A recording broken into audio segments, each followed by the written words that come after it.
Hello people of English 3, welcome back. I hope you're having a wonderful week. I hope you and your families are doing well. And I know that you may be kind of stressed out, but next week we have our recess week. Woo!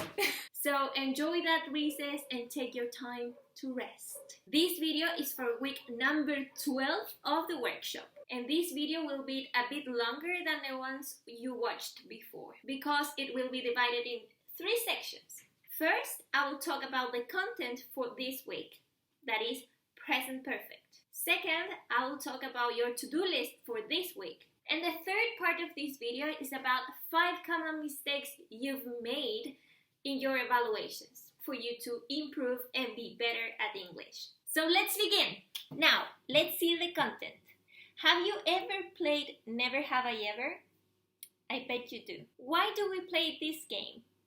Besides of drinking, of course. Never have I ever forgotten the name of the person I was fooling around with. Forgotten the name of... The person you were licking the envelope with. But it... You have? Yeah, hang on. I want to say it was because I was drunk before noon. No, I don't know. I have not. Never have I ever Googled myself. I never. Why would you do that? Just asking for trouble. It was before we knew better. Never have I ever told a girl how I feel about her in a song.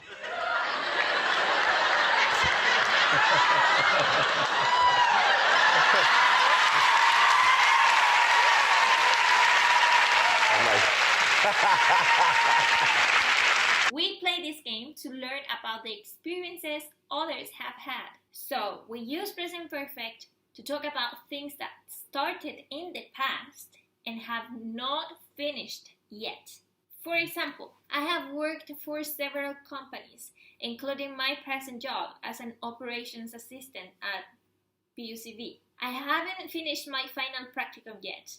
You see, these are things that started in the past, but they haven't finished yet. We also use present perfect to talk about things that started in the past and have only recently finished and have important results or immediate implications for the present. For example, our research project, which was completed last June, has won 2 awards. Or I have completed my degree in media and communications, and now I'm looking for employment in this field. You see, these things started in the past and have recently finished. So they have important results or immediate implications for the present. And we also use present perfect to talking about life experiences without a past time indication. For example, I have attended 3 courses in microbiology. I have visited many European cities, including London and Berlin. You see, I'm talking about my experience. Now, you may be wondering, we're talking about the past, then why not to use the past simple? And you see, both talk about the past, but past simple is to talk about things that happened in the past and finished in the past. For example, the internship I did at this company 2 years ago gave me valuable experience in accountancy practice in the UK. Or I didn't take the job at that school last year even though the starting salary was very good. And we also used past simple to talk about past habits. For example, things you sometimes or regularly or always used to do, but you don't do it anymore. For example, during the first 2 years of my degree, I regularly participated in the business English courses offered to students of business and economics. Can you see the difference now? Past simple for things that happened in the past and are finished, and present perfect for things that happened in the past but have an impact on the present. Basically, your experience. Now, there are certain time expressions that are commonly used with the present perfect tense. These are for and since. We use for if you want to say how long you have done something or did something. Use for plus the period of time. If the period of time is finished, use the past simple. But if the period of time is unfinished, we use the present perfect. For is used to express duration. For 3 days, for a week, for several years or for 2 centuries. For example, I haven't gone out for weeks now. No, for months. Now, if you want to say when you started doing something that you are still doing, use since plus a specific time with the present perfect. So, we use since to talk about a specific point in time or a time when the action started. Since is used for a starting point, a specific time. Since Monday, since 1997, since the day we met. I have lived in this house since 1997. My cat has lived here since 2014. Constanza? No, I haven't seen her since our last vacation. Did you get it? Alright, so now it's your turn. Write in the comment section down below 3 things you have never done and 3 things you have done. I know it can be tricky to know which one to use, and just like everything else, you need to practice. So that's why I left some activities for you to practice in the to-do list. Second, let's talk about your to-do list for this week. Your to-do list will be divided in 2 sections as usual. First, the workbook, and second, the software. In the workbook section, you can do the activities I proposed or the page of the workbook.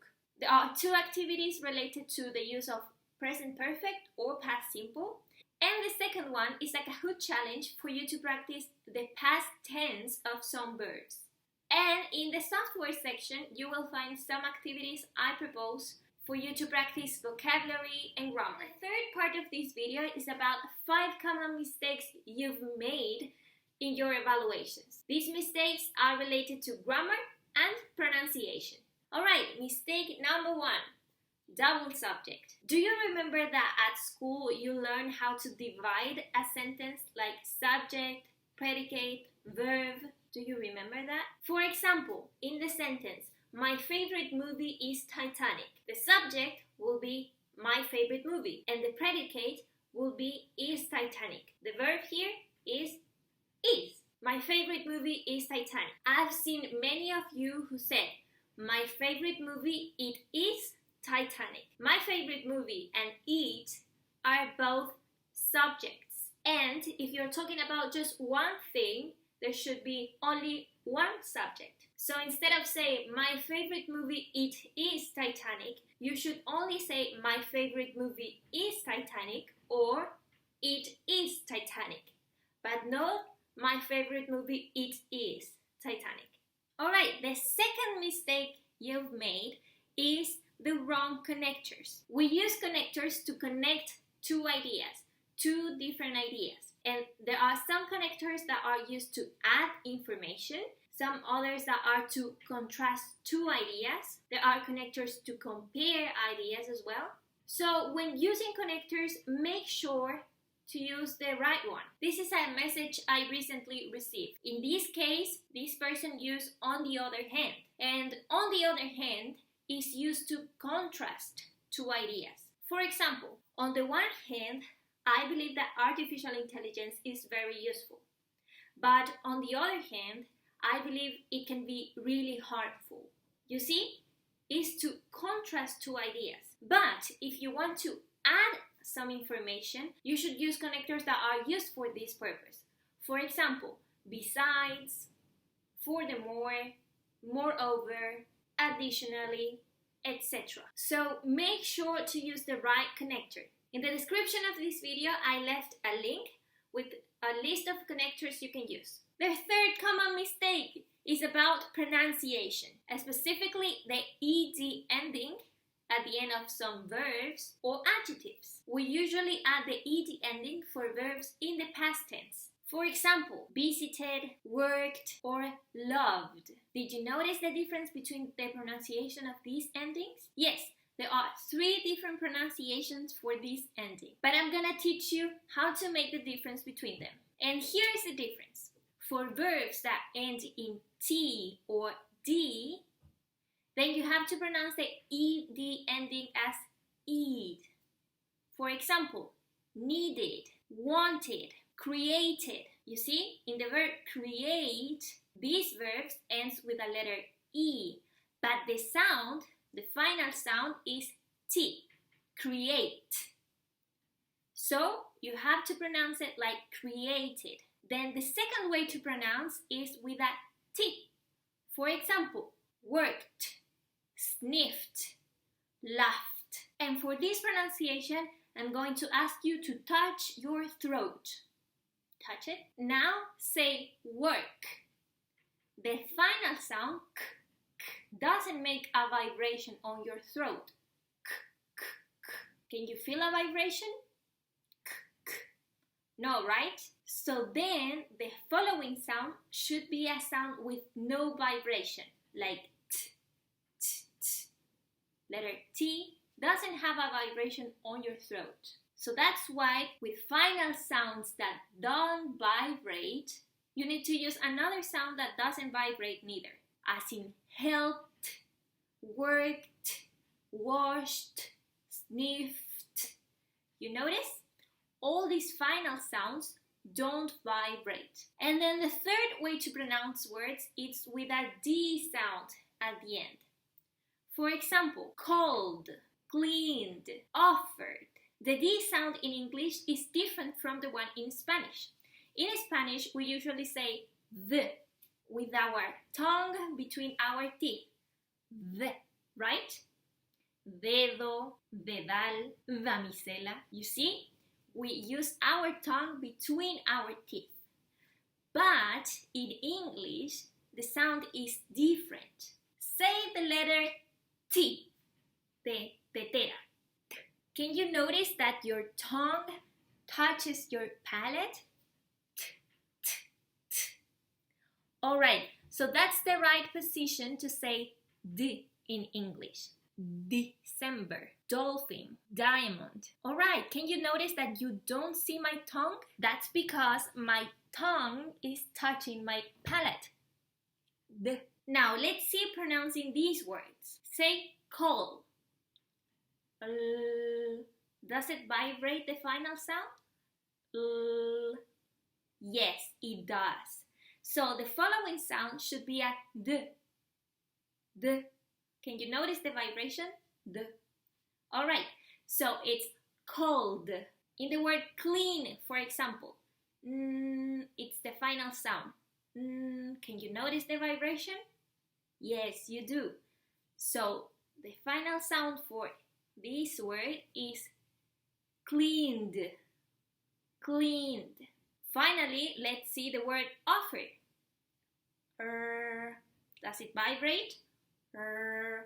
Right. Offer. So the next sound should vibrate as well.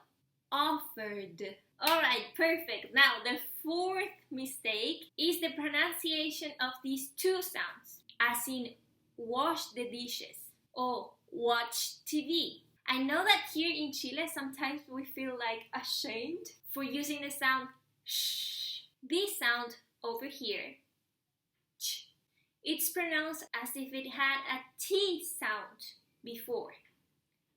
Ch, ch, chocolate. You put your tongue as if you were saying t, t, and then the sound sh. Chocolate or chill. But with this sound over here, we don't pronounce that T before. Just sh, as in shh. For example, wash the dishes.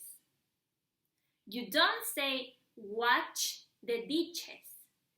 Otherwise, you will be saying something totally different. And the fifth one is about the pronunciation of V and B. I know that here in Chile, we don't make that distinction very much. But in English, it's really important that you do it because you can move on from this up to this. The pronunciation of the B, it's with your two lips touching each other. B. It's bilabial. The two lips touch each other. B. However, the sound of V, it's your lip with your upper teeth. V. V. So for example, if you want to say boys, as in boys, you need to use your two lips together. voice. But if you want to talk about your voice, then you should make the distinction with your lips and upper teeth. Voice. I hope these explanations help you, and I can't wait to see your improvements on your next evaluation. And something I forgot to mention is that you only have until this Friday to upload your third evaluation. The folder is on Aula Virtual, so drop your evaluation there. Also, remember to answer the survey that is in the Class to Class calendar. That survey will help me to know the things that need to be improved. That's all for today. Take care, be safe, wash your hands, and see you next week. Bye!